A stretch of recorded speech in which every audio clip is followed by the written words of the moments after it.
தரிசனம் பகுதி 116 காணம் சேர்ந்துண்போம்.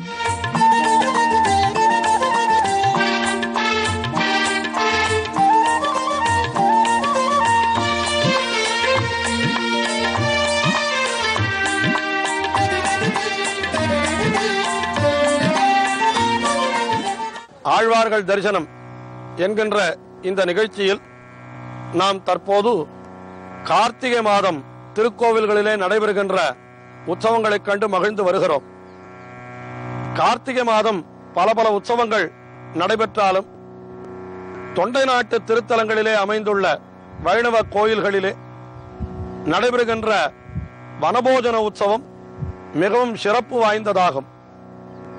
அந்த தினத்தன்று எம்பெருமானை ஒரு தோட்டத்திற்கோ அல்லது ஒரு வன பிரதேசத்திற்கோ காட்டு பிரதேசத்திற்கோ எழுந்தருளச் செய்து அங்கே அதிகமான பிரசாதங்களை எம்பெருமானுக்கு கண்டருளச் செய்து, அதாவது நைவேத்தியம் செய்து அதை பக்தர்களுக்கு விநியோகித்தல் என்கிறது இந்த உற்சவத்தினுடைய முக்கியமான நிகழ்ச்சியாக பார்க்கப்படுகிறது.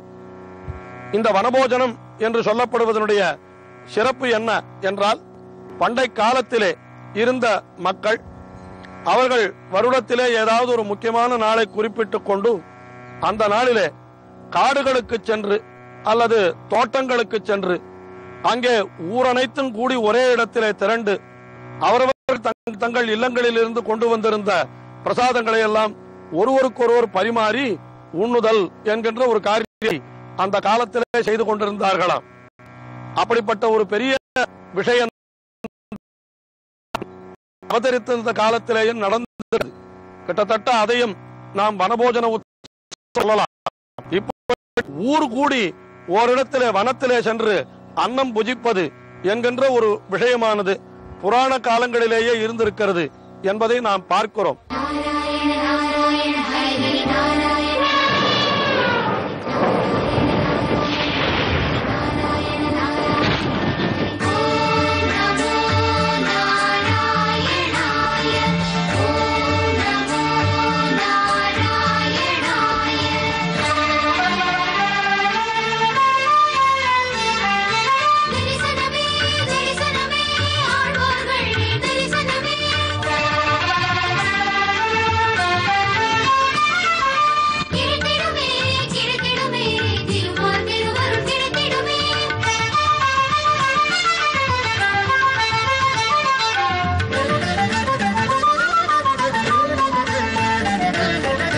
தரிசனம் காண வாருங்கள் ஆழ்வார்கள், தரிசனம் காண வாருங்கள்.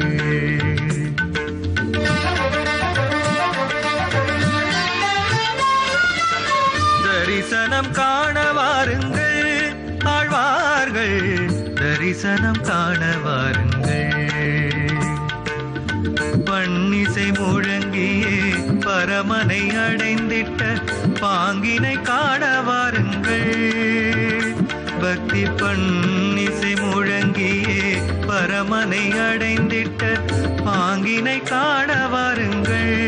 ஆழ்வார்கள் அடியினை நாடி வாருங்கள். நம்மாழ்வார் அடியினை நாடி வாருங்கள்.